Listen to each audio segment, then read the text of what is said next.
हाँ सर, आगे sir. Hello.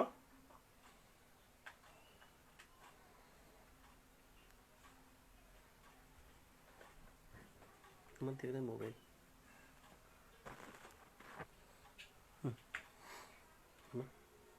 क्या कट गया?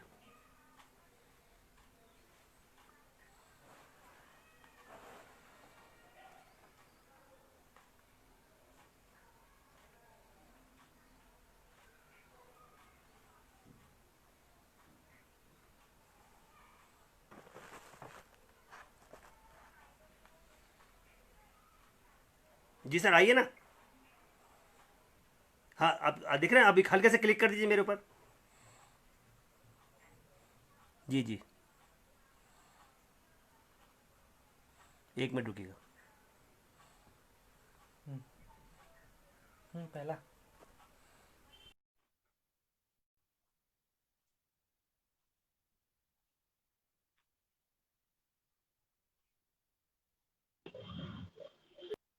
अभी देखिए, हमारे बीच में 24वां ये कैफियत का उत्सव आपके बीच में होने जा रहा है, जिसमें हमारे बीच में हिंदुस्तान के जाने माने फनकार कहते हैं कि अकबर बीरबल के किस्से बहुत फेमस हैं, लेकिन आज जो हमारे बीच में बीरबल है, वो अगर कहीं जानता है तो सिर्फ एक उसके बाद चतुराई है कि वो हमेशा हंसते हंसते लोगों को हंसाता है, वो चतुराई है। उस फनकार को आपके बीच में पेश कर रहा हूं। अगर यही कहूंगा कि वक्त पे दिल खोल दिया होता, वक्त पर दिल खोल दिया होता यारों के साथ, तो आज खोलना नहीं पड़ता हॉस्पिटल में औजारों के साथ। ऐसा फनकार जो कि अपने हास्य से सबके दिलों में जाना जाता है। मैं आज अपने सबसे बुजुर्ग, सबसे जाने माने फनकार, जिन्होंने 500 फिल्मों में अभिनय किया है, बीरबल जी का स्वागत करता हूं कैफियत की महफिल में। आइए सर। प्यारे दोस्तों, मैं हूं पुराना एक्टर बीरबल। पिछले 55 सालों से फिल्मों में काम कर रहा हूं। ये आपकी मेहरबानी है कि आज भी काम कर रहा हूं। ये आपका प्यार है, दुलार है, सत्कार है। इसके लिए बीरबल आप सबका शुक्रगुजार है। आप इसी तरह मुझे प्यार से देखते रहिए। हुजूर, मैं मैं सर पिछले 55 सालों से फिल्मों में काम कर रहा हूं। पूरे सर हिंदुस्तान से सर आज आपको हिंदुस्तान देख रहा है सर। पूरा आपको सर, पूरा मध्य प्रदेश देख रहा है, पूरा इंदौर आपको देख रहा है। पूरी पब्लिक आपको स्वागत कर रही है आपका इस कैफियत की महफिल में। मैं तो यही कहूंगा सर कि आप इतने बेहतरीन, इतने खूबसूरत, इतने दिल आपका इतना प्यारा है, पूरे हिंदुस्तान आपका इंतजार कर रहा था और आप आ चुके हैं सबके बीच में। कैफियत की 24वीं ये जो पायदान है आपके बीच में, ये कहते हुए अब मैं आपसे पूछूंगा सर, ये जो बीरबल शब्द है, जो कि हम पहले अकबर और बीरबल के किस्सों में सुना करते थे, अचानक ये सर बीरबल शब्द कहां से आया? क्या आपका ये बचपन का नाम है या फिर ये बाद में आया? देखिए, मैं जो बीरबल हूं ना, तो फिल्म लाइन में मेरा अकबर था ओम प्रकाश। जी। उसने मुझे एक शेर सुनाया था, जो मैं आप लोगों को भी सुनाना चाहता हूं उसी के अंदाज में, जो बहुत ही काम का शेर है। सुनिए, जरा जी। गौर कीजिए। अबे ओ बीरबल, एक शेर सुनाता हूँ, हमेशा याद रखना। ये जिंदगी गमों का एक समुंदर है। ये जिंदगी गमों का एक समुंदर है, जिसमें हमें तैर कर जाना है। चाहे कुछ भी क्यों ना हो जाए, हर हाल में मुस्कुराना है। बात ये शेर मैं बहुत। हमेशा याद रखता हूँ, और आप भी याद तो सर, रखिए। ये सर ओम ये जी ने आपका कहा था। बचपन में सर आपका क्या नाम था सर? बचपन में मैं तो, देखिए, जब मैं छोटा था, 7वीं क्लास में पढ़ता था, तब से मैं किशोर कुमार का फैन हूँ। उसी जी। को देखकर मेरे अंदर एक्टर बनने की भावना पैदा हुई। जी सर। वो मेरे, आज भी मैं उनका फैन हूँ, फैन था, फैन रहूंगा जब तक जिंदा हूँ। उन्हीं हाँ को जी सर। देख देख कर मेरे अंदर भावना पैदा हुई कि मैं एक्टर बनूं, और बॉम्बे आया और स्ट्रगल शुरू की। और मजे की बात यह है, उस स्ट्रगल में पहले तो बहुत दुख आते हैं। जिंदगी जी। गमों का एक समुंदर है, उसमें तैर कर हमें जाना है, जी। हर हाल में मुस्कुराना है। तो मैं भी उसी पर अमल करता रहा, और क्या आज बात है। भी काम कर रहा हूँ। ये आप सबका प्यार है, दुलार है। मुझे याद है, जब मैं बॉम्बे नया नया आया तो मुझे कोई पहचानता नहीं था। तो मैं जगह जगह जी जाकर अपनी माँ एक्टिंग दिखाता था प्रोड्यूसरों को, तो शायद कोई काम दे दे। तो फिर मुझे पहली फिल्म जो मिली थी, दो बदन, जिसमें अच्छा। मनोज कुमार और आशा पारेख, और बहुत अच्छा काम था मेरा। मेरा एक ही सीन था, लेकिन वो लाजवाब सीन था। और उसके जी बाद मुझे सबसे बड़ा रोल मिला वी शांताराम जी की बूंद जो बन गई मोती। मोती, क्या बात है। उनके साथ काम करने का जो मजा आया, मैं कभी नहीं भूल सकता। जी उसके बाद मेरी दुकान चल पड़ी और मुझे काम मिलना शुरू हो गया। बूंद जो बन गई मोती के बाद लोगों को पता लगा कि लड़का बड़ा टैलेंटेड है, और आज भी कर रहा हूँ। और किशोर कुमार का तो बहुत बड़ा फैन हूँ। मेरे को याद है, किशोर कुमार के साथ मैं फिल्म कर रहा था, बॉम्बे टू गोवा। जी। हमारी शूटिंग थी मद्रास में।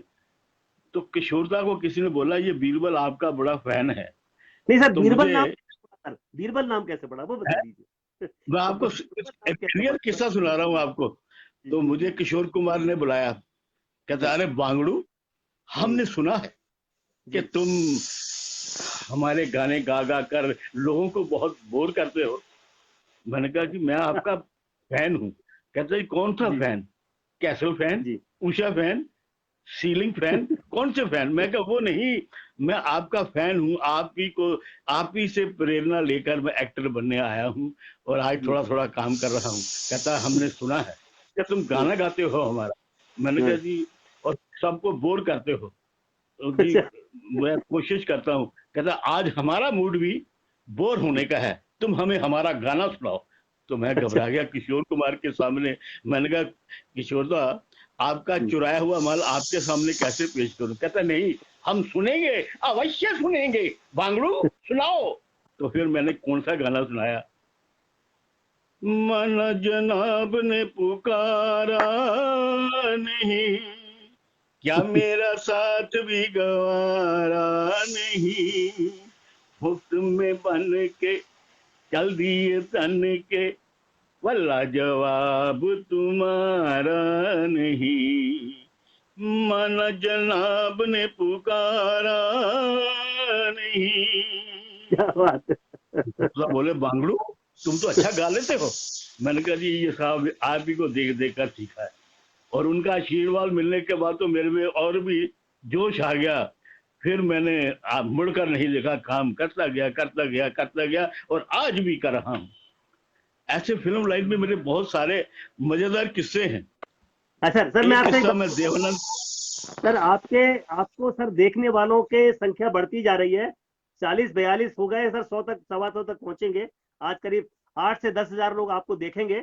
मैं तो ये कहूंगा सर कि हमारे बीच में खालसा जी हैं, उनका स्वागत करता हूं। आपका स्वागत कर रहे हैं चैताली जैन जी, जो कि बहुत बड़ी यहाँ की मॉडल हैं, वो आपका स्वागत कर रही हैं। बाबू खान जी, जो कि प्रोड्यूसर हैं, राजस्थान से, आपका स्वागत कर रहे हैं। दीपक मालवी जी, वो आपसे एक क्वेश्चन पूछ रहे हैं, मैं पूछूंगा आपसे बाद में। और हमारे बीच में भारद्वाज जी हैं, जो कि बहुत अच्छे इंसान हैं और बहुत अच्छे फनकार हैं। आपका स्वागत है भारद्वाज जी। मैं ये कहूंगा सर कि जो आपके बारे में एक शब्द कहना चाहूंगा, जो कि इंदौर भी कहता है आपके बारे में, पूरी दुनिया कहती है आपके बारे में, कि मैंने लहू के कतरे मिट्टी में बोए हैं।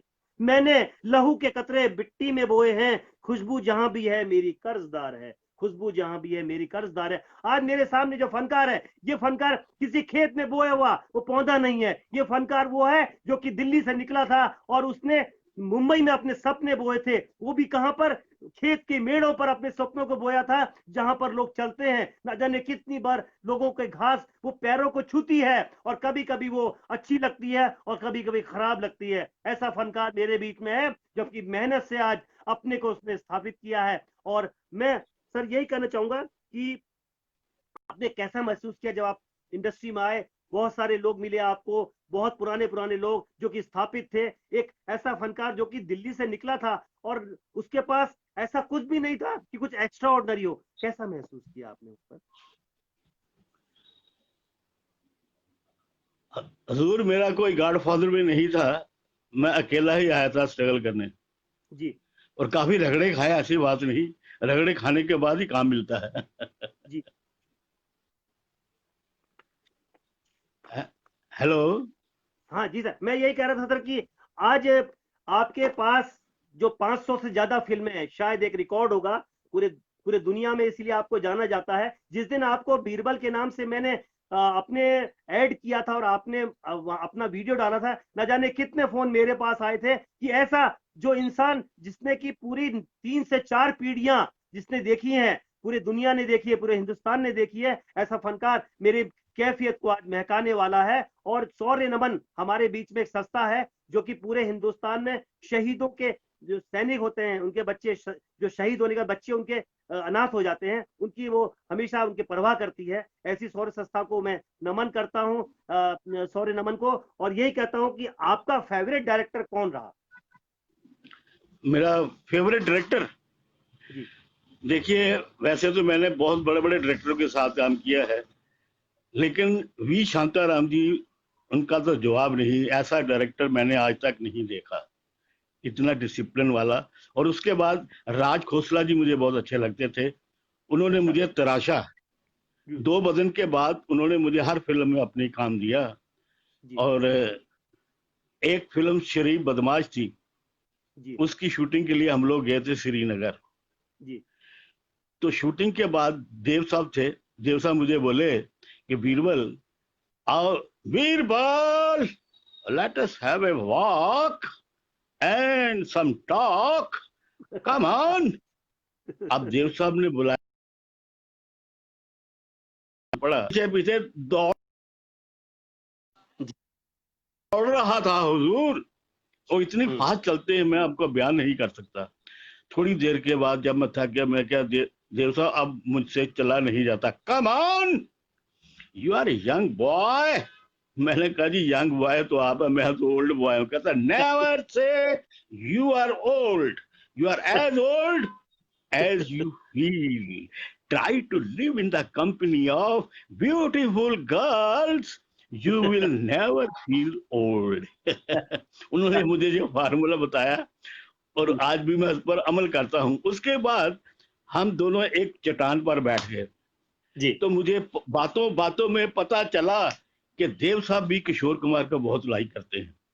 तो मैंने जी कहा देव साहब आपको किशोर कुमार का कौन सा गाना पसंद है? आपको Birbal I like all his songs. Sometime I sing one song. मैं कहा कौन सा? कहता फिल्म 3 देवियां, उसका एक गाना है, ख्वाब हो तुम या कोई हकीकत, कौन हो तुम बतलाओ, वाह देर से कितनी दूर खड़ी हो और करीब आ जाओ।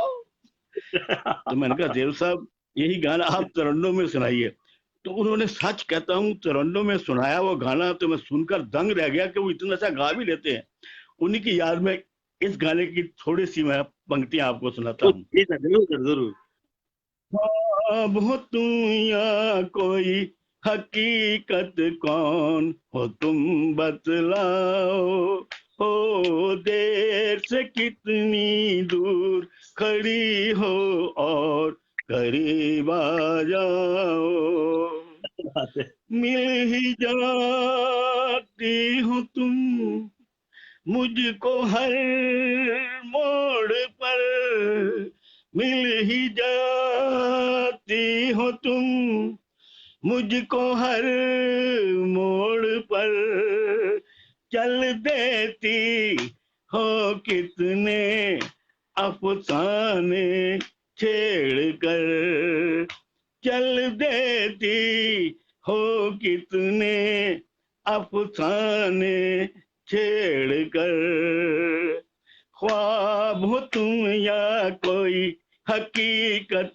कौन हो तुम बतलाओ, हो देर से कितनी दूर खड़ी हो और करीब आ जाओ।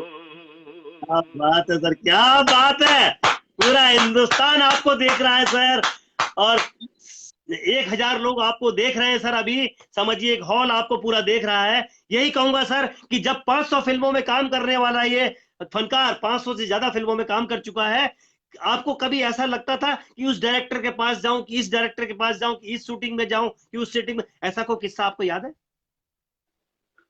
क्या मतलब, क्या पूछना चाहते हैं, समझा नहीं। सर जब आपके पास इतनी फिल्में थी, और इतने डायरेक्टरों के साथ आप काम कर रहे थे, तो सर कभी ऐसा होता था कि इस डायरेक्टर के जाना है कि यहाँ पर टाइम दिया है कि लेट कभी चलेगा, ऐसा कुछ हुआ सर कभी आपके साथ? अरे गुरु, ऐसे किस्से तो बहुत हुए। एक तो ऐसा टाइम आया था कि मैं जी। दिन दिन दो दो तीन तीन फिल्मों की शूटिंग करता था। और बड़े मजे की बात है, मैं आपको बताता हूँ, मैं फिल्म क्रांति में काम कर रहा था। जी। क्रांति में काम कर रहा था, तो जी। वहां क्या था कि हमें रोज जाना पड़ता था। सुबह उठ के मैं पहले वर्दी पहन लेता था, मनोज साहब को गुड मॉर्निंग कहता था। फिर कभी हमारा काम आता था, कभी नहीं आता। मैंने 3-4 दिन देखा। उसके बाद मैंने क्या करा कि मैंने कहा काम तो आता नहीं है, तो जी। गुड मॉर्निंग मनोज कुमार को करके फिर मैं आके उसके कपड़े उतार के और दूसरी जो शूटिंगें चलती थी उनको पकड़ लेता था। जी। जी। जी। एक जी। दिन मैं बुरी तरह पकड़ा गया। क्या हुआ कि मैं जैसे वर्दी उतार के शूटिंग चल रही थी वहां रामसे वालों की, तो गाना चल रहा जी। था। मुझे कहते बीरबल गाने में तुम भी आ जाओ, तो मैं चला गया। तो ड्रेस पहन के जी। मैं नाच रहा था। उस दिन मनोज कुमार ने जरा लंच पहले कर दिया, तो जी। मनोज कुमार ने देखा कि बीरबल तो वहां नाच रहा है। तो मुझे अपने असिस्टेंट से बोले, अशोक यार वो बीरबल तो नहीं? उसने कहा जी बीरबल ही है। कहता है कमाल है, वो तो हमारी शूटिंग के लिए आया था, वहां कैसे नाच रहा है ये, उसको पकड़ जी। के लाओ। मैं गया तो मनोज साहब बोले, अरे बीरबल एक बात सुन, तू क्या किसकी बात। शूटिंग में आया है? मैंने कहा जी। जी मैं आपकी शूटिंग में आया हूँ। कहता है तू फिर उस शूटिंग में कैसे चला गया? मैंने कहा जी। रोज मैं देखता हूँ, सुबह से वर्दी पहन के बैठता हूँ, कभी शॉट आता है शाम को, कभी नहीं आता, तो मैं उसका जी। मैंने सोचा कि चलो मैं दूसरी शूटिंग कर लेता हूँ साथ में। तो उन्होंने कहा मेरे से पूछा? मैं क्या, अगर आपसे पूछता तो आप कभी मुझे अलाउ नहीं करते। अच्छा। ऐसे बहुत किस्से हुए हैं मेरे साथ, कई सर दफा एक हुए हैं, कई फिल्मों की इंदौर में शूटिंगों सर एक में बहुत लफड़े। बेहतरीन बेहतरीन सर गायिका है राजकुमारी सोनी जी का, और उनकी बेटी भी बहुत अच्छी मॉडल है, और संजय मंडलोई जी जो कि मेल फीमेल दोनों वॉइस में गाते हैं। चंदा जैन जी, पूजा जैन जी, अनीता मजावदिया कतर से, दोहा से आपको शुभकामनाएं दे रही हैं। दोहा से मेरी बहन है ये अनीता मजावदिया, वो आपको दोहा से शुभकामनाएं दे रही हैं। विशाल यादव जी जो कि गोविंदा के गानों को बहुत गाते हैं, आपका स्वागत कर रहे हैं। मैं सर यही कहूंगा, आगे बढ़ता हूं सर अब मैं, कि आपके लिए एक शेर है बहुत प्यारा सा, कि कभी इसका दिल रखा, इस डायरेक्टर, इस डायरेक्टर, उस डायरेक्टर, उस डायरेक्टर, कभी इसका दिल रखा, कभी उसका दिल रखा, कभी इसका दिल रखा, कभी उसका दिल रखा, और इस आपाधापी में भूल गए कि अपना दिल कहाँ रखा। अरे दिल तो पागल है। कभी भी कहीं भी शुरू हो जाता है। लेकिन क्या है कि मेरे को प्यार में जी। हमेशा 50% कामयाबी मिली। वो जी। जी। इसलिए क्योंकि मेरी तरफ से हमेशा हाँ होती थी और दूसरी साइड से हमेशा ना होती थी। सर ये सिलसिला सर अभी भी चालू रहना चाहिए, क्योंकि कहते हैं, दीपक मालवी जी पूछ रहे हैं इस एनर्जी का, ऊर्जा का क्या राज है? है क्या क्या? दीपक मालवी जी पूछ रहे हैं आपसे, आपको नमन करते हुए, कि ये इस ऊर्जा का कारण क्या है, कि आपकी ऊर्जा अभी तक, आप 21 साल के कैसे हैं? अभी मैं हूँ 81। अभी 21, 81 21 के साल 18 का साल हूँ। के, 18 साल के, 18, 18। अब 18 है, लेकिन आज से अभी भी 18 वाली है। जी सर, 18 साल का, 18 साल का कलाकार ये मेरे फार्मूला सामने है। मुझे देवानंद ने बताया था। जी। जी। ये देवानंद साहब का जी। जो फार्मूला, उस पर चल रहा हूँ और उस पर अमल भी कर रहा हूँ। जी सर, बेहतरीन, बेहतरीन सर। मैं तो कहूंगा सर, मैं आपको आज मैं एक सिंगर के रूप में पेश करना चाहता हूं सर। एक दो गीत आपके हो जाए जो आपके बहुत अजीज हैं, जो आपको बहुत प्यारे हैं, किशोर कुमार के नगमे जो आप गाते हैं। मैं चाहूंगा कि ऐसा कोई गीत जो कि आप धुएं में उड़ा देते हैं ना जाने कितनी बार, तो कुछ ऐसा हो जाए सर। धुएं में उड़ा देते हैं गाना? मैं जिंदगी में, सर देवानंद वो साहब का वो वो धुएं में उड़ाता चला गया, एक तो गाना था ना। जी वही वही वही, अ, उसी की वही बात कर गाना। रहा हूँ। जी सर, जी सर। वो तो रफी साहब ने गाया हुआ गाना है, देवानंद जी का, हम दोनों जी। में। जी सर। वो गाना क्या, थोड़ी सी लाइनें मुझे सुना देता हूँ। जी सर। जी सर। हाँ वो गाना।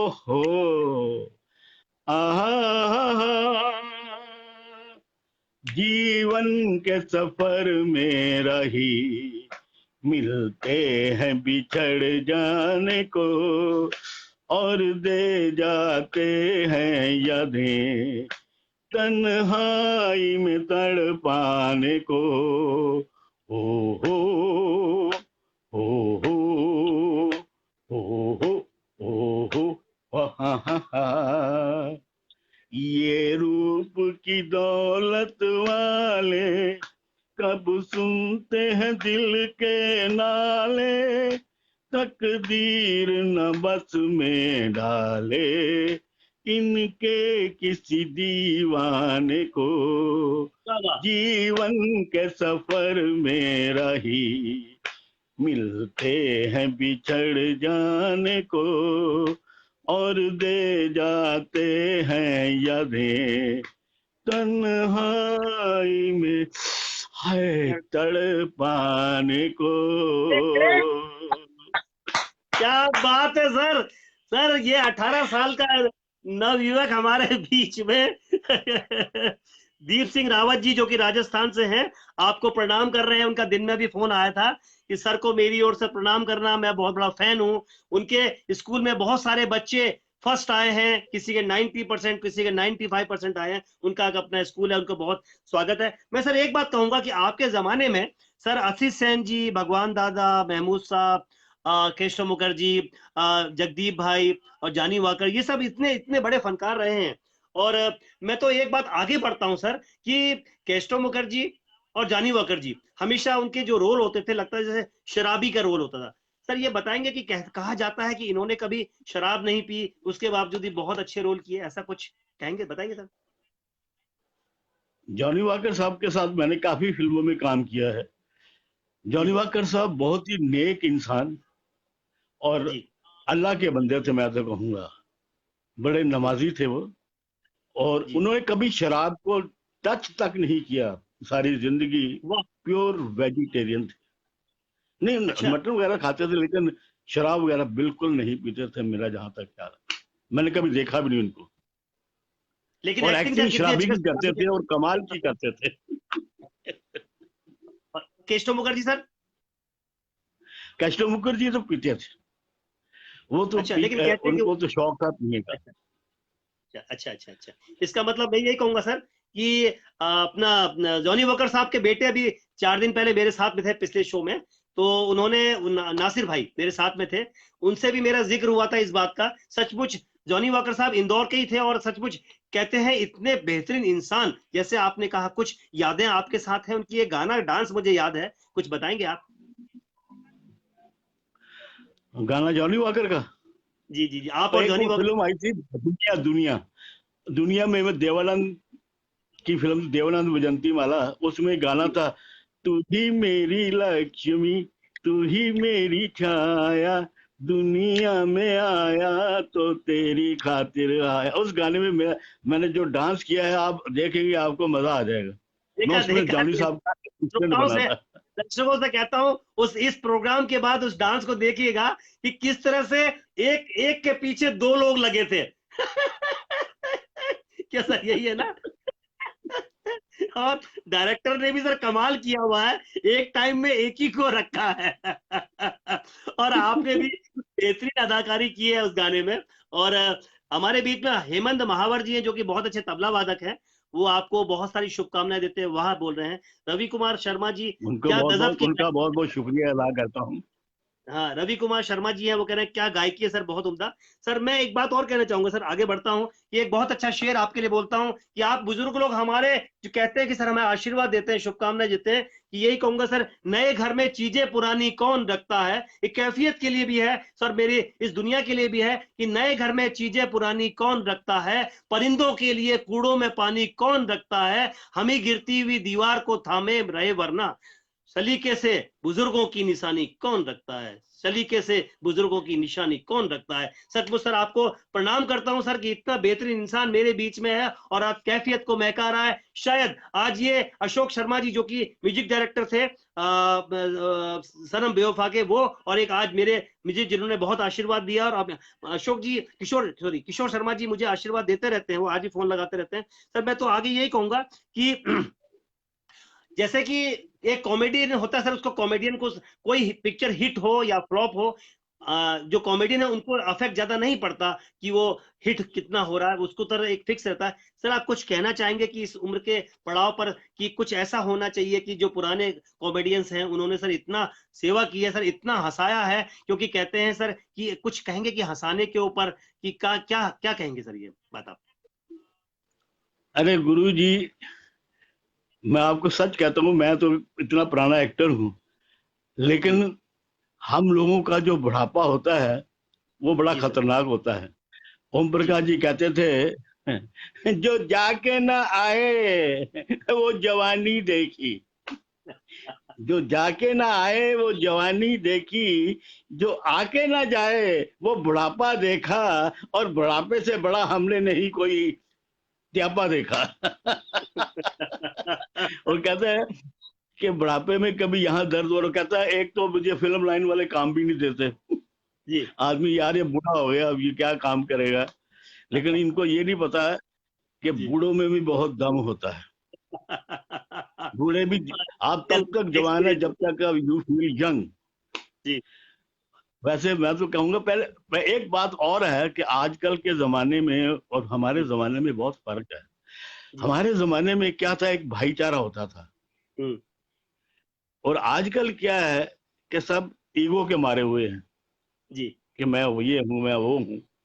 हमारे यहाँ नहीं था। इवन महमूद साहब, उनका जो मेकअप रूम अलग होता था, वो वहां नहीं बैठते थे, वो हमारे लोगों के साथ आगे बैठते थे जी। वहां पर ऊंच नीच हमारे जमाने में कोई नहीं थी। और सबसे बड़े दुख की बात यह है, हमारे जमाने में बच्चों को लोग कहते थे कि इंग्लिश फिल्में मत देखो, तुम्हारा करेक्टर खराब हो जाएगा। और आजकल के जमाने में अंग्रेजों के बच्चों को अंग्रेज कहते हैं कि इंडियन फिल्में मत देखो, आपका करेक्टर खराब हो जाएगा। इतना फर्क है। हम नंगेपन में उनसे बहुत आगे निकल गए हैं। हमारा कल्चर हम भूलते जा रहे हैं, ये सर बहुत देखिए क्या, बुरी बात है। वो देखिए सर सिनेमा घर भी बदल गए हैं, मॉल बन गए हैं सर, बहुत सारे बदलाव आ गए हैं। और मैं तो ये कहता हूं सर कि आज, लेकिन सर हंसना बहुत जरूरी है। अगर कहीं कॉमेडियन हंसाता है हमें, तो सचमुच हमारी उम्र लंबी होती है। मैं तो ये कहता हूं कि उदास रहने को अच्छा नहीं बताता है, उदास रहने को अच्छा नहीं बताता है, कोई भी जहर को मीठा नहीं बताता है। कल अपने आप को देखा था माँ की आंखों में।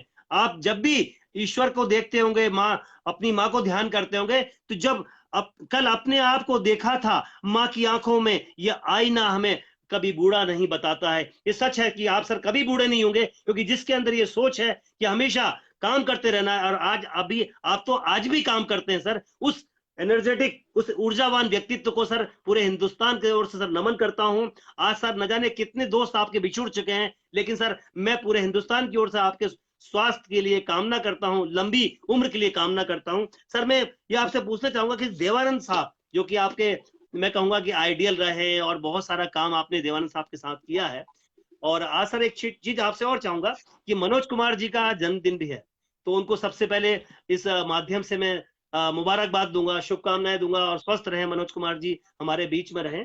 आपने सर मनोज कुमार जी, देवानंद साहब और ओम प्रकाश जी, इन तीनों के साथ बहुत ज्यादा काम किया है। तो सबसे पहले बहुत शुरुआत काम। करता हूँ देवानंद साहब से शुरू करता हूँ। थोड़ा बताएंगे सर कुछ उनके बारे में, जो आपके जो इंटरेक्ट किया है उन्होंने आपको, और वो पूरे हिंदुस्तान को पता चले आज।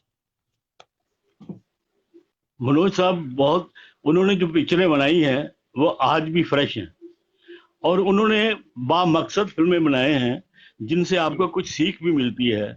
ऐसी ऐसी फिल्में बनाए हैं जो आज भी मैं देखता हूँ। आज क्रांति आ रही थी टीवी में, वाह वाह वाह क्या फिल्म बनाई है।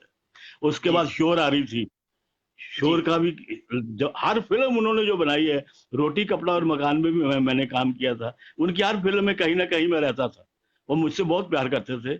और मेरे को तो जो नाम बीरबल मिला है मनोज कुमार की वजह से ही मिला है। अच्छा। वैसे मेरा नाम सत्येंद्र खोसला है, लेकिन वाह। फिल्मों में बीरबल।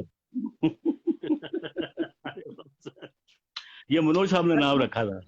खूब जिए सर आप। मेरा प्यारा बड़ा भाई बीरबल खूब लंबी उम्र ले और खूब स्वस्थ रहे सर। हाँ सर, तो देवानंद साहब के बारे में जिक्र करेंगे कुछ, आपकी देवानंद साहब के साथ आपके बहुत सारे जो इंटरेक्ट हुआ है, कुछ ऐसी यादें हैं जो मुझे मालूम है कि बहुत बेहतरीन, जो हंसते हंसते पूरे इंदौर वाले आज अपने पेट पकड़ने वाले हैं, बताइए। देवानंद की बताऊं? देवानंद की एक जी तो जी बताई प्लीज। ना आपको। नहीं सर, वो बताइए जो देवानंद डायलॉग वैसे भी वाले। आदमी बहुत बड़े प्यारे इंसान थे, बहुत बहुत नेक जी इंसान, दिल के बहुत अच्छे इंसान थे। उनके उनके मुख से मैंने कभी किसी की बुराई नहीं सुनी। जी हमेशा वो असल में कर्म योगी थे। अपने जी कर्म के अलावा उसको दुनिया में और कुछ नहीं दिखता था। जी। और वो कहते थे, मैं जिंदगी का साथ निभाता चला गया, मैं जिंदगी का साथ निभाता चला गया, हर वाह फिक्र को धुएं में उड़ाता चला गया, हर फिक्र को धुएं में उड़ाता चला गया, जो मिल गया उसी को मुकद्दर समझ लिया, जो मिल गया उसी को मुकद्दर समझ लिया, मुकद्दर समझ लिया, मुकद्दर समझ लिया, जो खो गया मैं उसको भुलाता चला गया, जो खो गया मैं उसको भुलाता चला गया, मैं जिंदगी का साथ निभाता चला गया, हर वाह। फिक्र को धुएं में उड़ाता चला गया। जिंदगी में जियो, जो मिले उससे अपना मुकद्दर समझो, जो खो जाए उसको भूल जाओ। वाह सर। सर मैं वो जानना चाह रहा था कि देवानंद साहब ने जब आपको डायलॉग बोलने के लिए बोला था, वो कुछ किस्सा बताएंगे, वो बहुत जबरदस्त किस्सा है। देवा हाँ, देवानंद साहब ने जब आपको वो क्या डायलॉग के हुआ लिए था, बोला। जी वो बड़ा मजा आया था। वो फिल्म बन रही थी, क्या नाम है, इश्क इश्क इश्क। जी तो उसकी शूटिंग थी। जी अब मेरे को उनकी डायरेक्शन में मैं पहली दफा काम कर रहा था। पहले एज ए एक्टर्स उनके साथ काफी फिल्में की थी, उनकी जी डायरेक्शन में पहली दफा मुझे काम मिला था। तो मुझे जी असिस्टेंट डायरेक्टर ने डरा दिया, कहते देखो बीरबल, जो डायलॉग है वही बोलना, उसको चेंज मत करना, नहीं तो देवता तेरा बैंड बजा देंगे। है? तो, तो अभी वो डायलॉग था। जी। तो मैंने कहा, मैं डर गया यार। अब क्या हुआ कि जब उन्होंने पहले मुझे डरा दिया, कहता बीरबल, देव साहब बोले, स्टार्ट साउंड, कैमरा, एक्शन। उन्होंने इतनी जोर से एक्शन बोला, मैं डायलॉग भूल गया। कहता बीरबल टेक योर लाइंस। तो मैंने कहा देव साहब, मैं अभी दोबारा ठीक कीजिए, मैं अभी अभी ठीक बोलूंगा। तो उन्होंने कहता स्टार्ट साउंड, कैमरा, एक्शन। मैंने कहा ये जो आप तस्वीर देख रहे हैं, ये एक महापुरुष की तस्वीर है।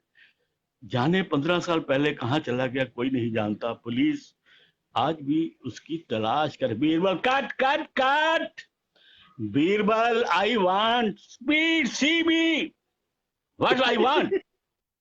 देव साहब मेरी एक्टिंग कर रहे हैं, मैं देख रहा हूँ। देव साहब कह रहे हैं, ये जो आप तस्वीर देख रहे हैं, एक महापुरुष की तस्वीर है जो आज से 15 साल पहले कहीं चला गया, कहाँ चला गया कोई नहीं जानता, पुलिस आज भी इसकी तलाश कर रही है।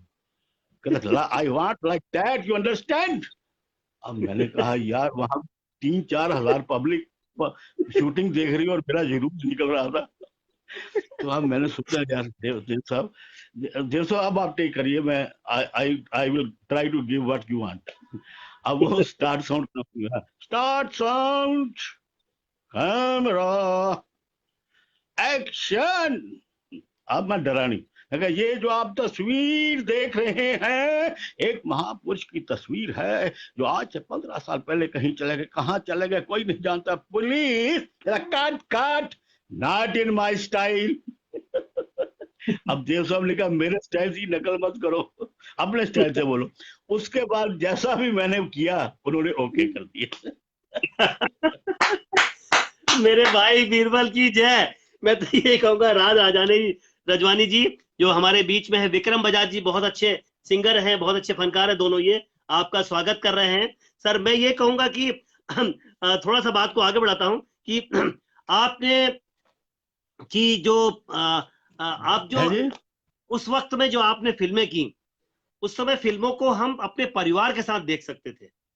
हम कॉमेडी को हमेशा बहुत बेहतरीन ढंग से हंसने के लिए, गुदगुदाने के लिए करते थे।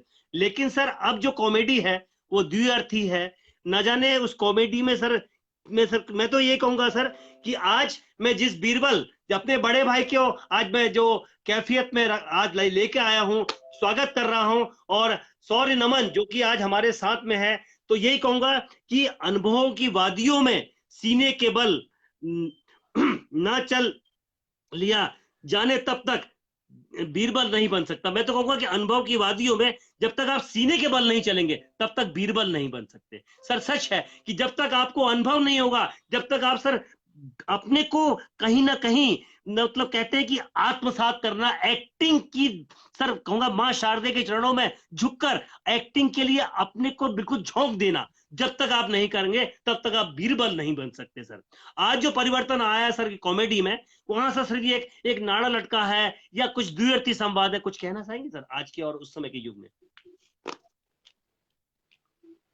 देखिए हमारे जमाने में जो कॉमेडियन थे वो बड़े नेचुरल कॉमेडियन थे। ओम प्रकाश जी का अपना स्टाइल था, जॉनी वॉकर साहब का अपना स्टाइल था, राजेंद्र नाथ का अपना स्टाइल था। ओम प्रकाश जी का कमाल स्टाइल था। उनके साथ मैं बैठा रहता था, इसीलिए मैं उनकी नकल कर लेता हूँ। तो आजकल जो कॉमेडी आ रही है वो कॉमेडी कम और ट्रेजेडी ज्यादा है। पहले सिर्फ कॉमेडियन कॉमेडी करते थे, आजकल विलन भी करते हैं, हीरो भी करते हैं, हीरोइन भी करते हैं, लेकिन उनकी कॉमेडी में वो मजा नहीं आता जो ओम प्रकाश, जॉनी वॉकर, किशोर कुमार वगैरह ने कॉमेडी की है। उनके आगे बिल्कुल फीका लगता है जी। मैं पहले तो फिल्में बनती थी, एक स्टोरी हीरो की होती थी, एक स्टोरी कॉमेडियन की होती थी साथ में। एक तरफ महमूद की स्टोरी होती थी और एक तरफ हीरो की स्टोरी होती थी। और महमूद तो इतना जबरदस्त कॉमेडियन था, उससे सब लोग एक्टिंग करते हुए घबराते थे जी, क्योंकि हर फिल्म का वो क्रेडिट ले जाता था। हमारे जमाने में जो हीरो थे उनको पता लगे कि महमूद काम कर रहा है तो कहते जी पहले हमें महमूद का रोल बताओ फिर हमारा रोल बताना। इतना उनसे दबते थे। और महमूद का तो क्या था, उनको लेने का फायदा क्या होता था, हर टेरिटरी की 5-5 लाख 10-10 लाख प्राइस बढ़ जाती थी। अच्छा। और वो तो सीन स्टीलर थे। जी जी जी जी। और जो फिल्में करते थे उनमें अपना उनका बहुत अच्छा था। सीन जो राइटर ने लिखा है उसको चेंज कर देते थे, वो अपने स्टाइल से बना के करते थे। अच्छा। और सच कहता हूँ महमूद का भी जवाब नहीं, मैंने बहुत ग्रेट एक्टर देखा वो, उनके साथ काम करने का भी बड़ा मजा आता था। और सर मोहन चोटी जी, आज भी जैसा बोल सब लोग याद आते हैं, क्या करूं, वो कहते हैं ना यादें छोड़ जाते हैं सब। सर मोहन चोटी जी का सीन बताइए ना जो बेहतरीन आज भी सर लोगों के जहन में है। मोहन चोटी जी का सीन सर, मोहन चोटी जी का वो सीन बताइए ना जो आज भी लोगों के जहन में है, और आपका वो शुरुआत थी आपके जिंदगी की, बताएंगे वो सीन आप, मोहन चोटी जी और आपका? मोहन चोटी और आपका जब आप किताब पढ़ते हुए आते हैं वो सीन के बारे में बताइए कुछ आप। हाँ हाँ हाँ, वो 2 बदन का सीन जो है, 2 बदन का सीन है वो क्या था, मैं उस वक्त बिल्कुल नया नया था, मैं जनरल वार्ड में खड़ा था, वो एग्जामिनेशन हॉल का सीन था। तो बाहर हम लोग तैयारी कर रहे हैं, मनोज कुमार, आशा पारिक, इतनी देर में मोहन चोटी आता है। उसने कोई धुनी वगैरह लगा के आया, कहता मनोज कुमार पूछता, अरे मोहन ये तूने क्या माथे पर धुनी लगाई हुई है? कहता है मोहन चोटी कहता है ये मस्त कलंदर बाबा की दी हुई विभूति है। उसने कहा है कि अगर 4 पुरानियों में से किसी एक के दर्शन करोगे तो तुम इम्तिहान में पास हो जाओगे। तो मनोज कहता कौन कौन से पुरानी? कहते जी उल्लू, भेड़िया, बंदर, और कहते चौथा कौन? कहते गधा। जैसे गधा कहता तो मैं फ्रेम में आ जाता हूँ। तो मुन छुट्टी किया, अब तो मैं इम्तिहान में पास हो जाऊंगा। मैं सोच रहा हूँ मुझे कह रहा है, तो मैं कहता हूँ थैंक यू थैंक यू। वो शॉट इतना हिट हुआ, उसके बाद मुझे फिल्म लाइन में काम करना शुरू हो गया। और मजे की बात, वो सीन मेरा नहीं था, वो सीन था गुलशन बावरा का। तो गुलशन बावरा से पहले करा रहे थे, तो वो कह रहा है, राज खोसला कहता है यार ये गधा लगता नहीं, हमें ऐसा चाहिए जो गधा लगे। तो मेरे ऊपर मनोज कुमार की नजर पड़ी, तो मैं मोटी मोटी किताबें लेकर कुछ याद कर रहा था। कहता मनोज ने कहा राज यार वो लड़का उसको बुलाओ, वो लगता भी गधा। तो फिर मुझे वो सीन मिला था, और सीन इतना हिट हुआ कि अगर आप 2 बजे देखे आप भूल ही नहीं सकते उस सीन को। उसके बाद मुझे काफी लोगों ने काम देना शुरू कर दिया। सर मैं एक बात बताऊं सर, हमारे बीच में सर हिंदुस्तान का बहुत बड़ा विलेन जो कि मेरे शो में आ चुका है, योगी राज जी हमारे बीच में है। बहुत सारी फिल्मों में काम कर चुके हैं, दबंग 1 दबंग 2 सब में काम कर चुके हैं, और बहुत बड़ा नाम है। संजय दत्त के साथ बहुत सारा काम कर चुके हैं, और आपके फैन है, और हमारे बीच में है। आपको नमस्कार कह रहे हैं योगी राज जी। उनको प्यार भरा नमस्कार। योगी भैया धन्यवाद मेरे भाई, बहुत प्यारा इंसान है सर। मुझे तो लगता ही नहीं कि इतने बड़े ओहदे का इंसान, इतना बड़ा फनकार हमेशा मेरे शो में आता है, हम लोग बातें करते रहते हैं, बहुत प्यार करता है मुझसे। वो सचमुच बहुत सरल इंसान है, और सच बताऊं सर आप ही की तरह जमीन से उठा हुआ इंसान है।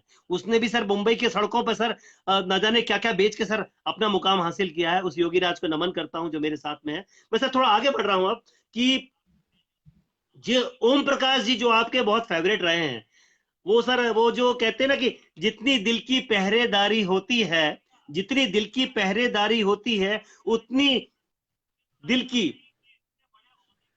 दिल को भी भारी होती है। दिल का रास्ता बिल्कुल सीधा साधा होता है, और दाएं बाएं दुनियादारी होती है। वो सर दुनियादारी के बारे में यही कहूंगा कि जब ओम प्रकाश जी और आपका जब ये हुआ था कि आपने फोन लगा दिया था ओम प्रकाश जी को, वो कुछ बताएंगे सर, वो बेहतरीन किस्सा जो कि पब्लिक बहुत हंसने वाली है। और सर आपको जो हमारे हिंदुस्तान सर आमिर खान साहब का नाम सुना होगा आपने, जो कि पूरी दुनिया में फेमस है, पद्म भूषण और राष्ट्रपति पुरस्कार मिला है। उन्हीं के जो उसी घराने के नासिर भाई उनका स्वागत, आपका स्वागत कर रहे हैं, लाइव है वो। सर बताइए सर, ओम प्रकाश जी का किस्सा बताइए जब आपने फोन किया था। वो तो यार क्या था, हम लोग मद्रास में शूटिंग कर रहे थे जी। शूटिंग के बाद महफिल सजी हुई थी धर्मेंद्र के कमरे में। तो वहां विनोद खन्ना भी था, मोहन चोटी, बीबी बल्ला, हम सब लोग थे। तो मैं उस दिन बहुत पी ली, मैंने भी उन दिनों में पी के जब बड़ा टाइट हो गया, तो मुझे धर्मेंद्र ने कहा तुम जरा अभी ओम प्रकाश को फोन लगाओ और उससे ओम प्रकाश के स्टाइल में बात करो। मैंने कहा मैंने तो 8 पैग लगाया, मैं करूंगा। अब पहले विनोद खन्ना ने शॉट लगाया, टेलीफोन लगाया, कहते हेलो जी, मैं ओम प्रकाश जी से बात करनी है, जरा उनको फोन दीजिए जी। तो रात के कोई बजे से 11-12 अच्छा। तो कहते sir Om ji told after 9:30 no phone, you talk in the morning. तब धर्मेंद्र बड़ा बदमाश था, उसने क्या करा, मुझे दो फोन।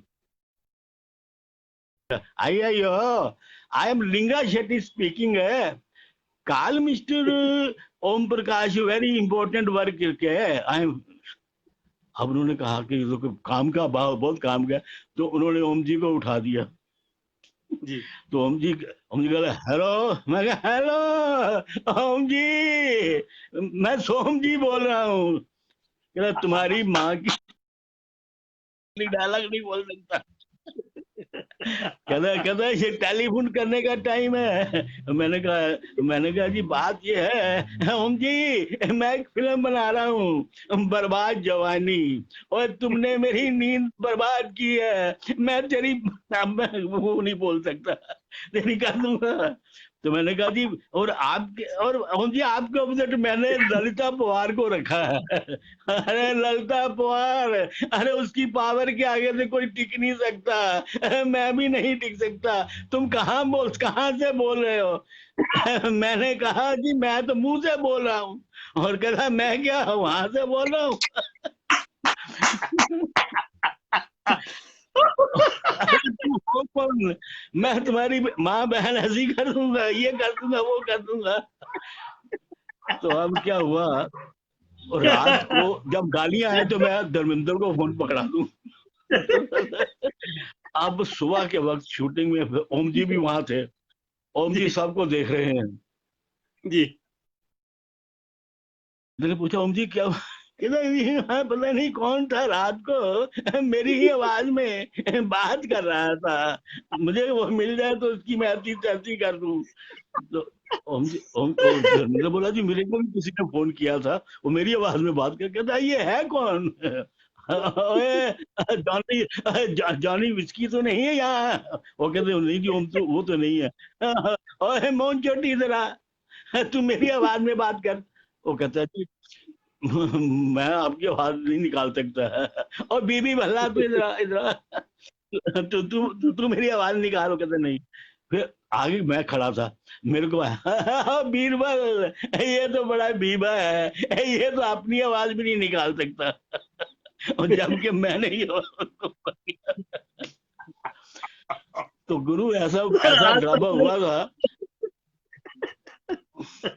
अरे यार ओम जी बड़े भड़के।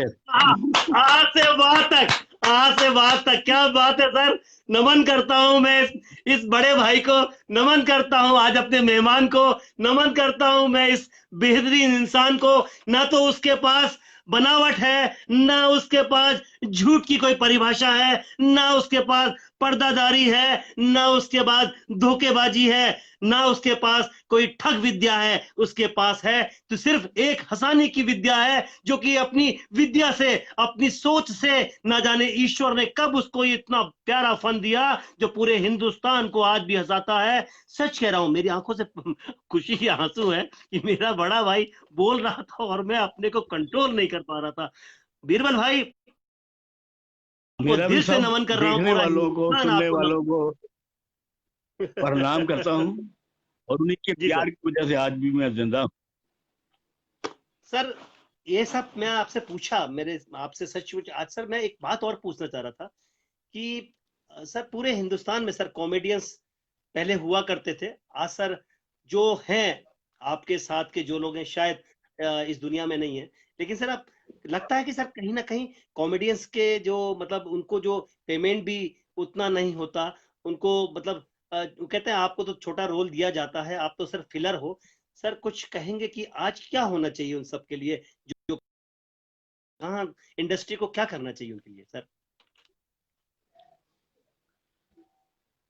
वैसे आजकल तो कोरोना का दौर चल रहा है, जी कोरोना की वजह से सब लोग घरों में बैठे हुए हैं, और जी गवर्नमेंट ने ऐलान कर दिया है कि 65 के ऊपर जितने भी आर्टिस्ट हैं दे कांट वर्क। जी जी जी जी अब ये बताओ कि वो बेचारे क्या करेंगे? एक तो वैसे भी उनको काम नहीं मिलता, जो थोड़ा बहुत मिलता है वो भी बंद हो गया। जी सर। गवर्नमेंट सबके लिए कुछ कर रही है, लेकिन हम जैसे पुराने एक्टरों को उनका हमारा भी ख्याल करना चाहिए। हमने जिंदगी में सबको हंसाया है, और जी आज सर। भी हंसाने की कोशिश करते रहते हैं, जी सर। लेकिन आप हमें ऐसा काम ना दिलाकर घर में बैठाकर रुलाए मत, कुछ हमारे लिए भी करें। मैं सब 65 के अबाव जितने हमारे आर्टिस्ट हैं वो सारे बेचारे घरों में बैठे हुए हैं। वो ना, आपको पता है कि खर्चे तो उतने ही रहते हैं। जी सर। मैं तो गवर्नमेंट से यही कहूंगा कि हमारे लिए कुछ उनको भी करना चाहिए। आप बिल्कुल। सबके लिए कर रहे हैं, हमारे बारे में भी सोचना चाहिए। सर बड़े भाई एक बात ये कहूं आपसे, बात दिल की है सर, कि सच है सर कि मेरे इस कैफियत पे सर जितने भी मेहमान हैं ना सर, वो आपको बहुत सुनते हैं सर। वो जो इंडस्ट्री है, और ना जाने सर कैसे सर, मैं तो यही कहूंगा सर कि जूते फटे पहन के आकाश में चढ़े थे, जूते फटे पहन के आकाश में चढ़े थे, और सपने हमारे औकात से बड़े थे। मैंने तो सर सपना देखा था कि किसी दिन मेरा बड़ा भाई बीरबल मेरे साथ में हो। सर ये सोचा भी नहीं था, आज मेरे सामने मेरा बड़ा भाई है। ना जाने कितने फनकार सर मेरे इस कैफियत में आए हैं। सर आपकी बात जरूर सुनेंगे सर, ये बात सर जरूर ऊपर जाएगी, क्योंकि सर आज कैफियत का बहुत बड़ा मुकाम बन चुका है। वो सर मेरा कुछ भी नहीं है, मेरा कुछ भी नहीं। योगी भाई सामने है यहाँ पर, योगी भाई कहते हैं सतीश भाई फला फला कलाकार का इंटरव्यू। सर वो ऐसे बोलते हैं जैसे कि मतलब उनको क्या प्यार है मुझसे। इतना सरल इंसान जो कि सर उसे मालूम है कि ये जो हो रहा है एक अजूबा है, एक नया है, इससे कुछ अच्छा करने की कोशिश है। मैं तो सर आपको बताऊं कि कैफियत का आज मैं सर घोषणा कर रहा हूं सबके बीच में, 24वां है सर ये, कि इस कैफियत को सर जितनी भी फिल्में रिलीज होंगी जो वक्त आने पर sir free of cost sir उन फिल्मों को जितने कलाकार मेरे उसमें आए फ्री ऑफ कॉस्ट प्रमोट करूंगा सर। उनको कोशिश करूंगा कि मैं पब्लिक तक पहुंचूं, क्योंकि सर आज आपको 5-7 हजार लोग देख रहे हैं मेरे कैफियत में। सर एक मुझे सचमुच आपने जो शुभकामनाएं दी हैं, आपने जो प्यार दिया है सर, उस मुकाम में कैफियत होगा। और मैं सर वादा कर रहा हूं इंडस्ट्री से कि सर कैफियत के द्वारा मैं free of cost sir promote करूंगा उन लोगों का जिन्होंने मेरा हमेशा साथ दिया सर। ये सच कह रहा हूं। और सर मैं उन तक ये बात पहुंचा रहा हूं कि सचमुच जो हमारे पुराने कलाकार हैं, जो कॉमेडियंस हैं, जो उन्होंने बहुत संघर्ष के बाद जो मेड़ के खेत की मेड़ पर जो घास की तरह उगे थे, खुद ब खुद मेहनत करके, और उन्होंने दबे भी हैं, खड़े भी हुए हैं, वो किसी पौध की तरह नहीं है जिनको पानी दिया गया। उन कलाकारों के लिए मैं कहूंगा कि इंडस्ट्री कुछ ना कुछ उनको अच्छा करना चाहिए, और वो सब सुनेंगे सर, करेंगे कुछ। ईश्वर सर है सर, जिसने पैदा किया सर रोटी जरूर देता है सर, ये तो है पक्का सर, उसने लिख दिया है। मैं तो सर ये कहूंगा सर, तन्हा मस्तान जी हैं, वो कह रहे हैं कि शोले का कोई जो स्क्रिप्ट मैंने आपको वीडियो बनाई थी ना सर, वीडियो सर कैसी लगी सर वीडियो आपको, जो पूरे इंदौर में फेमस हो चुकी है, शोले वाली कैफियत की वीडियो। आप बहुत प्यारा इंसान है सतीश जी, मालिक आपको खुश रखे। आप बहुत नेक इंसान, गुजार हूं सर आपकी वो वजह वीडियो से के बारे में जो इतने लोगों को मैं। जी सर, जी सर। सर शोले की जो वीडियो बनाई थी मेरे बेटे ने बनाई थी, नमन ने, आपको वो प्रणाम कर रहा है आपको, और मुकेश जी को गाता है बच्चे वो। पर बस जी सर, मेहनत करे, इंसान मेहनत जी से ही आगे बढ़ता है। जी सर, जी सर, और कहते हैं आशीर्वाद ना, है बड़े आपसे चलो, सर। एक शेर है, बड़े चलो जी किसी मंजिल पे जाके दम लेंगे, गिरेंगे जी, उठेंगे लेकिन संभल कर दम लेंगे और अपनी वाह, मंजिल को जरूर पाएंगे। जी सर, जी सर। सर मैं कह जब रहा था इरादा तनहा पक्का। जी, एक छोटा बच्चा है जो कि वो बोल रहा शोले का, देखिए वो बच्चा जो 18-19 साल का है, उसने शोले देखी है, वो सीन भी देखा है जब आपकी दाढ़ी और मूछें बन रही थी, और अचानक वो कितना बढ़िया सीन है जब असरानी जी आपकी मूछों की तरफ देखते हैं और आपकी आंखों में शरारत है वहां पर मतलब वो जो क्लिप बने थे वो पूछ रहा है कि शोले का कोई एक्सपीरियंस बताएंगे हमें, तलहा मस्तान। शोले में तो ऐसी फिल्म बनी है, जो जी शोले जब बनी थी तो शुरू शुरू में फ्लॉप थी, जी, जी बाद में जो उसने पकड़ा है, और जी, आज भी मेरा ख्याल है इंडिया की वन ऑफ द बिगेस्ट ग्रासर है, सबसे ज्यादा पैसे उसी फिल्म ने कमाए हैं। और जी आज भी जहां लगती है हाउसफुल जाती है, और सर, कितनी बार उस फिल्म को देखो उतनी बार ज्यादा मजा आता है। जी दिल करता है देखते ही रहो देखते ही रहो, ऐसी फिल्म है। एक एक सीन, एक एक जी, शॉट। अब सारी फिल्म में वो क्या नाम, मैकमोहन ने सिर्फ एक डायलॉग बोला है, जी एक डायलॉग के कितने पूरे 50,000। बस एक बाकी डायलॉग। वो आज भी वो करेक्टर जो है इतना लाइव है कि आप जी उसके बगैर, उसका नाम तो हमेशा याद रहेगा हिस्ट्री में। जी, जी कि एक डायलॉग, वो बेचारा ऊपर बैठा रहता था, उसको खाना खाने के लिए जब नीचे आना पड़ता था तो उसको खाना ऊपर पहुंचाते थे पहाड़ी के ऊपर, और बेचारे का गर्मी से बुरा हाल हो जाता था, ना कोई फैन था ना कुछ है। वो हम लोग शूटिंग कर रहे थे वहां चिकमंगलूर में, ये वहां का सीन अच्छा, है। जी उसमें हर और कैरेक्टर कमाल है। सर सर उसका देखिए शो भी सर कहीं डायलॉग बोलते सर आज भी सर सुनने का मन है? करता है। हर हर हर सीन उसका सर बेहतरीन है, उसका सीन हर डायलॉग बहुत बेहतरीन है सर। मैं सर कुछ ऐसी चीजें मैं जो आपके जहन में हो शोले के लिए, जो आपको आज भी याद हो, कुछ बताएंगे सर। मैकमोहन के साथ भी मैंने बहुत काम किया है, और जी बड़े बड़ा अच्छा इंसान बेचारा, उसको तो मैं जी, हमेशा याद रखता हूँ। हमने कई जी शो भी इकट्ठे करते थे। अच्छा, तो शो में भी हम लोग अपना ड्रामा करते रहते हैं उसे। अच्छा सर, मैं सर आपसे ये पूछना चाहूंगा कि जैसे आपने जब इंडस्ट्री में आए थे, इंडस्ट्री में सर आने के बाद आते ही तो बीरबल को एक्सेप्ट नहीं किया गया होगा। सत्येंद्र सत्येंद्र सर, मैं कहूँ सत्येंद्र को सर एक्सेप्ट तो किया ही नहीं गया होगा, क्योंकि सत्येंद्र का नाम सत्येंद्र घोषला था, है ना सर? यही था ना सर? हाँ, तो शुरू शुरू में तो आपको मैंने तो, भी बहुत रगड़े हैं, जी सर, तो वो बहुत सर वो रगड़े खाए पल, मैंने। सर हैं? वो कुछ बताइए कि क्या हुआ था उस वक्त, 1 साल 2 साल जो आपने अपनी जिंदगी को घिसा था, कुछ आपका मतलब बताएंगे कि जो श्रोता हैं, जो दर्शक हैं, वो सर सीखें आपसे कि मेहनत क्या होती है सर। ये बीरबल बनने के लिए सर कितने जूते घिसने पड़ते हैं। उस वक्त पेमेंट बहुत कम होती थी हमारे जमाने में। जी मेरे को पता है, एक फिल्म में मैंने काम किया था, मुझे 5 रुपए रोज मिलते थे 1964 में। जी 2 बजट में मुझे मिले थे 35 रुपए पर डे। मुझे अभी तक याद है। अच्छा, और मजे की बात यह है, एक जी प्रोड्यूसर के पास मैं काम मांगने जाता था, है जी। जी तो अब मैं उसका जी नाम नहीं लूंगा। तो मुझे जी कहता जी था, बीरबल अभी तो काम नहीं है, तुम ऐसा करो 15 दिन के बाद दूसरा सेट लगेगा, उसमें देखता हूँ कुछ काम निकलेगा। तो 15 दिन के बाद अच्छा फिर पहुंच गया, तब भी नहीं निकला। इसलिए 4-5 दफा चल, मैं भी पीछा नहीं छोड़ा। फिर जब 5वीं दफा जब सेट लगा तो उसमें काम निकला और मुझे 2-4 डायलॉग भी मिल गए। तो मैंने 4 दिन अच्छा काम किया। तो उसके बाद मैं गया जी ऑफिस में उनके, मैं क्या प्रोड्यूसर साहब, मैंने 4 दिन काम किया है, उसके पैसे? तो मेरी तो तरफ देख के कहता, जी पैसे? वो कैसे? मैंने कहा जी, मैंने आपकी फिल्म में 4 दिन काम किया है। कहता, तुम्हारे से कोई पैसे की बात हुई थी? मैंने कहा नहीं। कहता, अगर पैसे देने होते तो मोहन चोटी को नहीं बुलाता था। ऐसे ड्रामे भी होते थे। सर, ये मोहन चोटी जो नाम है सर, मोहन चोटी भी सर बदला हुआ नाम है क्या, या उनका भी हैं? नाम ओरिजिनल यही था, या बाद में बदला गया आप? उसका मोहन नाम था उसका, चोटी बाद में लगा है। अच्छा, मोहन चोटी बाद में लगा। हाँ, पर उसने भी बड़े रगड़े खाए यार। अच्छा सबने खाए, जिंदगी में सब रगड़े खाकर ही ऊपर आए हैं।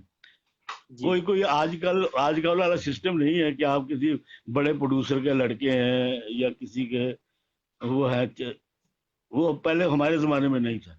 पहले अच्छा टैलेंट के हिसाब से आदमी आगे आता था। अच्छा। और आजकल तो आपको देखते हैं कि क्या हो रहा है। नहीं सर, आपका मैं तो यूं कहूँ सर, आज बोल रहा हूँ कि आपके जो आज जिस तरह से आपने सर कहते हैं खुद जमीन अपनी तैयार की है, आपने कोई चम्मच लेके पैदा नहीं हुए, और आपको तो 1 2 साल वहां पर ना जाने कितनी चप्पलों को घिसा होगा, ना जाने कितने कितने होटलों को बदला होगा, ना जाने कितनी रोडों को नापा होगा। ये सच है सर। आजकल तो सर क्या है, कितने शोज आते हैं, कितने सीरियल्स हैं, उसमें तो उस समय तो कुछ था ही नहीं, सिर्फ फिल्में थी और फिल्में थी और फिल्में थी। तो सर मैं आपसे ये पूछना चाह रहा था कि मोहन चोटी सबसे, कॉमेडियन में सबसे फेवरेट आपका और सबसे अच्छा दोस्त कौन था?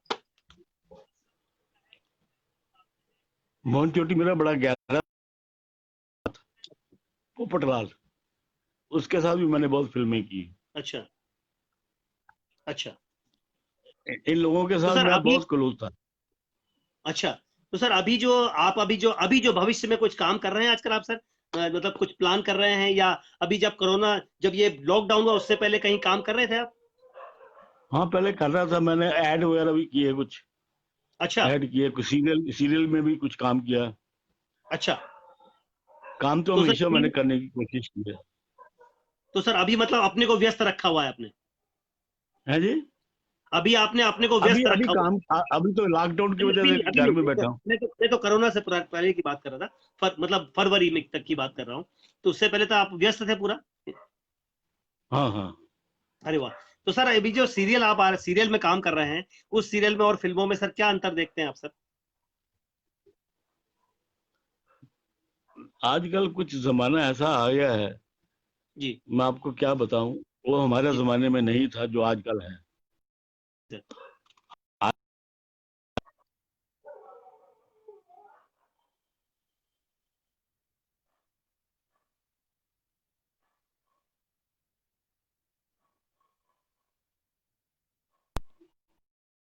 जी ज्यादा है, सुख जी कम है। आज आजकल एक दूसरे से जेलसी है। हमारे टाइम में जेलसी नहीं थी, भाईचारा था आपस में। यहाँ तक आपको सर, मैं बताता इससे हूँ, आगे किशोर कुमार, जी जी एक जी किस्सा सुनाता बताइए। हूँ, ओम प्रकाश जी किशोर कुमार और मोहम्मद रफी का। जी सर। किशोर कुमार और मोहम्मद रफी में बहुत प्यार था आपस में।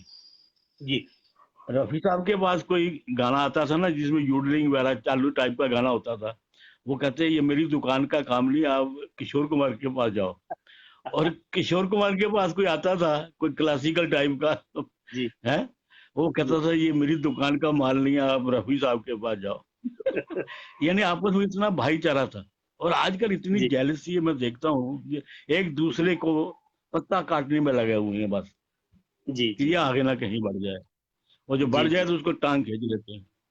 अच्छा, तो सर मैं कहूँ, ये कहूँ कि सर मुंबई जो है पत्थरों का शहर है, मुंबई जो है एक समुद्र का शहर है, मुंबई सर केकड़ों का भी शहर है, जहां समुद्र के किनारे के केकड़े एक दूसरे की टांग खींच के पीछे ले जाने की कोशिश करते हैं आजकल, यही कहूँ सर।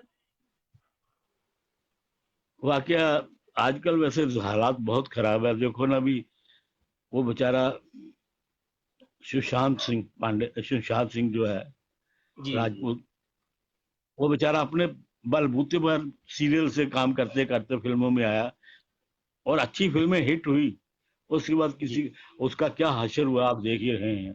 अभी तक सर ये नहीं मैं पता सर चल रहा है कि जी जी सर मैं आपको आगे ले जाता हूँ। जेलसी सर भी आप तो। जो है आने वाली पीढ़ी के लिए, सर आपको योगी राज जी कह रहे हैं कि योगी राज जी जो कि बहुत बड़े एक्टर हैं, वो कह रहे हैं कि बीरबल जी को आज की ऑडिशन, क्या आज भी ऑडिशन, अच्छा, ऑडिशन देना पड़ता है, आज भी बताना पड़ता है कि मैं कैसे एक्टिंग करूंगा। योगी राज जी कह रहे हैं कि बीरबल को आज 500 फिल्मों के बाद भी ऑडिशन देना पड़ता है। सर आपको कैसा लगता है ऑडिशन देना? ये बड़ा बुरा लगता है, अब क्या करें। आज भी कोई जहाँ जाता हूँ तो वहां पर एडिशन देना पड़ता है मुझे भी। जी और सर। मुझे भी इंतजार करना पड़ता है कि मेरा नंबर कब आएगा। इतनी फिल्में और एडिशन जो लेते हैं, जी जिनको एक्टिंग की एबीसी नहीं आती, जी। वो हमको जज करते हैं कि ये ठीक है, ये गलत है। ये बहुत बुरी बात है, अब क्या करें। अब जबकि जमाना है, जिसने जिसने जमाने जिसने के सर साथ चलना जिंदगी पड़ता जिंदगी निकाल दी अपनी अपनी एक्टिंग कर करके, सर हैं आशीष गुप्ता जी, सर है। सर्राफे वाले। आपको सर सर्राफे में याद कर रहे हैं कि जब लॉकडाउन खुलेगा तो सर्राफे में आएगा।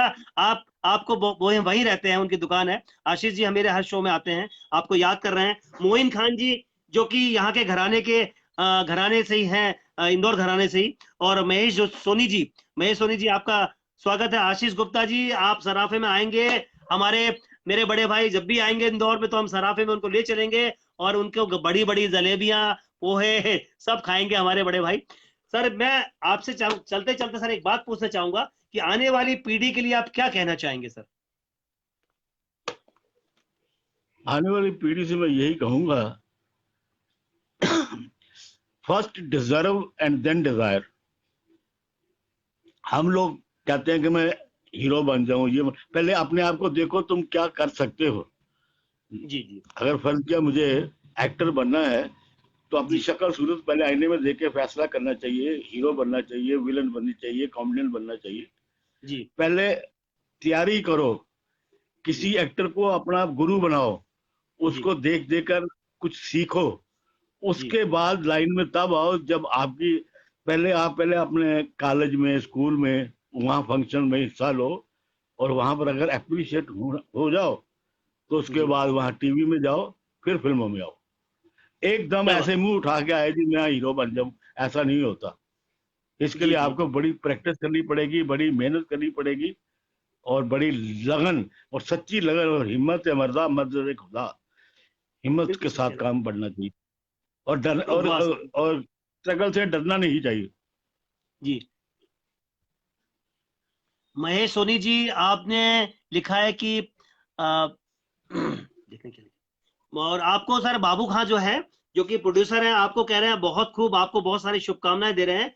और मैं तो यही कहूंगा सर, चलते चलते आज आपने जिस तरह से मेरी कैफियत की महफिल को महकाया है, जिस तरह से आपने आज इसमें आशीर्वाद दिया है, न जाने कितने दर्शक तो आज भी सर हंसते हंसते आपकी कॉमेडी से जो आपको ईश्वर ने दिया है, एक आप देखने से ही जिसको कभी द्विअर्थी कॉमेडी नहीं, वो कॉमेडी जो परिवार के साथ होती है वो मेरे बड़े भाई बीरबल ने की है या सत्येंद्र खोसला ने की है, जो जिसे दुनिया ने बीरबल नाम दिया। बीरबल कहते थे सिर्फ अकबर के सामने बोलते थे, मेरा भाई तो न जाने 135 करोड़ की जनता के सामने बोल रहा है। मैं उसका धन्यवाद देता हूं। इतनी बड़ी महफिल में आकर आपने जिस तरह से आज कैफियत को महकाया है, सचमुच यही कहूंगा कि ना तो उसके पास बनावट है, ना ही आप उसके पास झूठ का पुलिंदा है, ना ही उसके पास पर्दादारी है, ना ही उसके पास धोखेबाजी है, ना उसके पास कोई ठग विद्या है। उसके पास है तो सिर्फ हंसी का खजाना, उसके पास है तो सिर्फ फनकारी, उसके पास है तो प्यारा सा दिल, उसके पास है तो एक अच्छी सोच।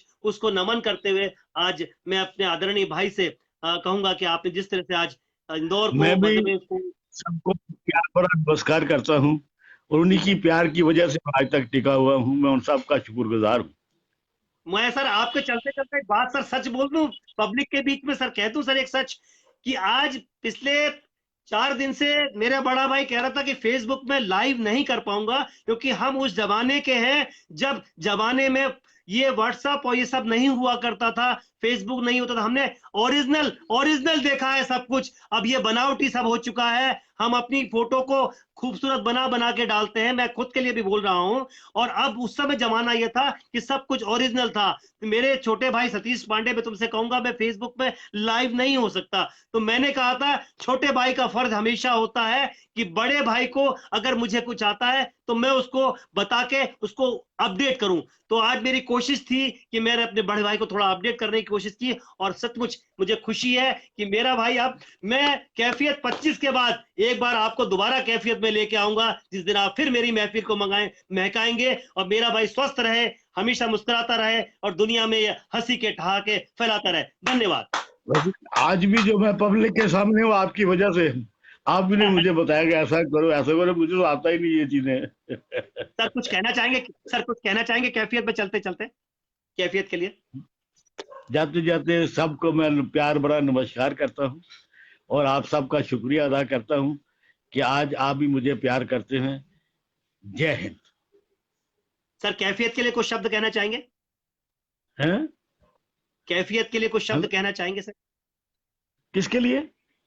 कैफियत जो प्रोग्राम है जिसमें आप हैं अभी। अरे यार, आपका प्रोग्राम बहुत लाजवाब है।